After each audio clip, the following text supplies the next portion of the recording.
بلند و بالا مرتبہ والا ہے۔ حدیث پاک میں اس مبارک مہینے کے بارے میں آیا ہے، اللہ کے نبی صلی اللہ علیہ وسلم ارشاد فرماتے ہیں کہ رجب اللہ کا مہینہ ہے۔ توجہ آپ لوگوں کی، رجب اللہ کا مہینہ ہے اور شعبان میرا مہینہ ہے۔ تقسیم ہو رہی ہے، بٹوارا ہو رہا ہے۔ رجب اللہ کا مہینہ ہے، شعبان میرا مہینہ ہے اور رمضان میرے امتی کا مہینہ ہے۔ سبحان اللہ، سبحان اللہ۔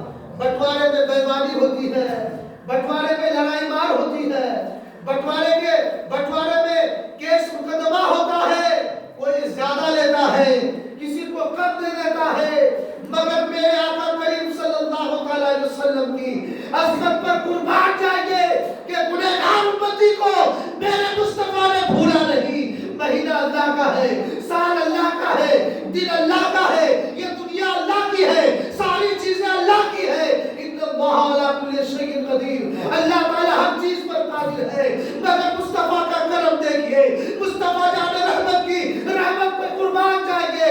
ایک مہینہ اللہ کا ہے، دوسرا مہینہ مصطفیٰ جان کریم کا ہے، اور تیسرا مہینہ اپنے گنہگار امتی کا ہے۔ ہم اور 10 روپیہ نکالنے کے لیے کتراتے ہیں، چائے پلانے کے لیے کتراتے ہیں، اگر کوئی آ جائے چندہ لینے کے لیے ہم بھاگ جاتے ہیں، مگر میرے مصطفیٰ نے تو رمضان کا عظمت مہینہ ہی عطا کر دیا ہے۔ رمضان کا عظمت والا مہینہ اس گنہگار کو عطا فرما دیا ہے۔ یہ مصطفیٰ کا کرم ہے، یہ مصطفیٰ کا کرم ہے، یہ مصطفیٰ جان رحمت کی رحمت ہے۔ رجب اللہ کا مہینہ ہے، شعبان میرا مہینہ ہے، رمضان میری امتیوں کا مہینہ ہے۔ اب یہ رجب ہے کیا؟ تو آئیے آپ کو تصور میں جنت میں لے کر کے چلتے ہیں۔ اللہ تعالی ہم سبوں کو مرنے کے بعد جنت عطا فرمائے۔ اے اللہ ہمارے ماں باپ کو جنت عطا فرما، اے اللہ ہمارے مرحومین کو جنت عطا فرما۔ آئیے، جنت میں اللہ نے بہت سارے نہروں کو پیدا فرمایا ہے۔ جنت میں ایک نہر ہے، ایک نہر، اس نہر کا نام رجب ہے، اور اس نہر کی خاصیت کیا ہے؟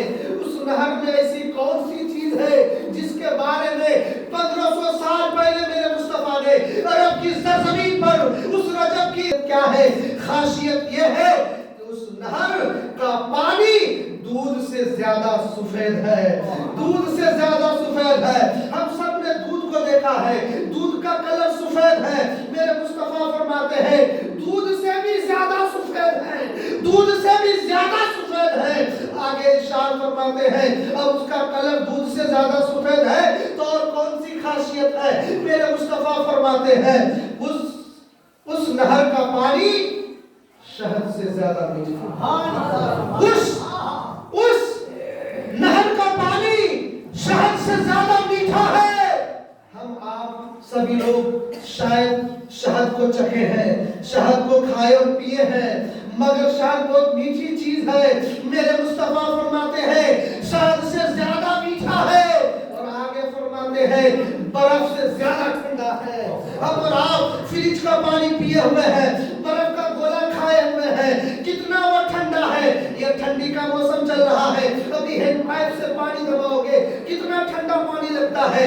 ابھی 2 دن پہلے کتنی ٹھنڈی ہوا چل رہی تھی، اس سے بھی زیادہ ٹھنڈا پانی ہے۔ اے مصطفیٰ جان کریم، یہ جو رجب نہر ہے، جو دودھ سے زیادہ سفید ہے، جو شہد سے زیادہ میٹھا ہے، جو برف سے زیادہ ٹھنڈا ہے، اے پیغمبر آقا کریم، یہ کس کے لیے اللہ تعالیٰ نے پیدا فرمایا؟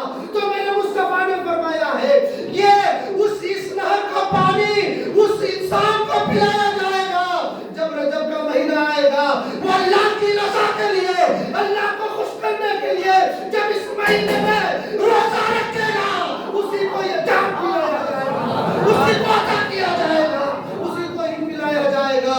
مسلمانوں جاگو، اللہ کو راضی کر لو، کب موت آ جائے ہم بتا نہیں سکتے۔ یہ رجب کا بہت ہی مبارک والا مہینہ ہمارے اور آپ کے درمیان سے بڑی تیزی کے ساتھ گزر رہا ہے۔ اس میں روزہ رکھو، اس میں اللہ کی بندگی کرو، اس میں استغفار کرو، کلمے پڑھو، اس میں قرآن کی تلاوت کرو، نمازوں کو ادا کرو، ماں باپ کی خدمت کرو، مرحومین کے نام پہ صدقہ کرو، غریبوں کی مدد کرو، خوب کماؤ، خوب کماؤ۔ یہ اللہ کا مہینہ ہے، اللہ راضی ہو جائے گا، تم کامیاب، اللہ راضی ہو جائے گا، کامیاب ہو جاؤ گے۔ یہ وہ مہینہ چل رہا ہے، اسی لیے اس مہینے کی قدر کیا کرو، اس مہینے کی عزت کیا کرو، اور اللہ تعالیٰ کو راضی کرنے کی کوشش کیا کرو۔ درود پاک پڑھے، اللہم صلی علی سیدنا و مولانا محمد وآلہ وسلم، صلاۃ و سلام علیک یا رسول اللہ صلی اللہ علیہ وسلم۔ انشاءاللہ میں آگے اس مہینے کے تعلق سے بہت ساری ابھی معراج کی بات آئے گی، اس کے بعد جو ہے 27ویں تاریخ میں کیا فضیلت ہے انشاءاللہ میں آگے بیان کروں گا، لیکن آپ لوگوں سے گزارش ہے کہ اس مہینے میں زیادہ سے زیادہ آپ روزہ رکھنے کی کوشش کریں۔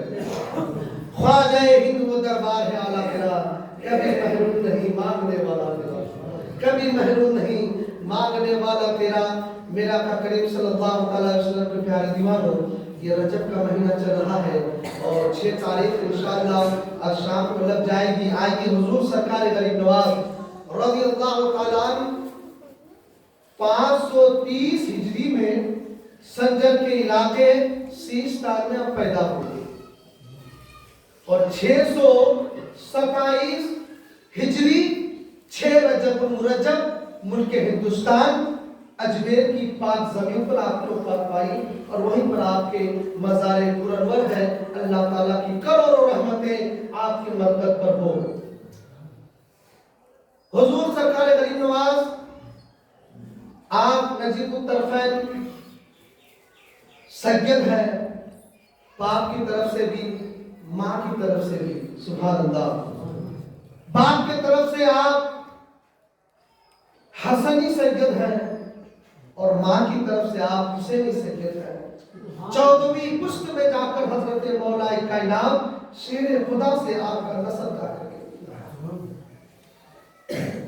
آپ کی والدہ فرماتی ہے کہ جب معین الدین میرے پیٹ میں تھا، میرے گھر میں اللہ کی بے شمار رحمتیں برس رہی تھی اور مجھے اچھے اچھے خواب نظر آ رہے تھے، اور جو میرا دشمن تھا وہ بھی میرا دوست ہو رہا تھا۔ یہ آپ کی برکت ہے۔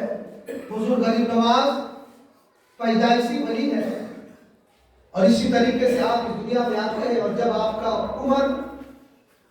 آپ کی عمر شریف جب 7 سال تک ہو جاتی ہے، والد کے ہی زیر عاطفت میں آپ تعلیم حاصل کرتے ہیں۔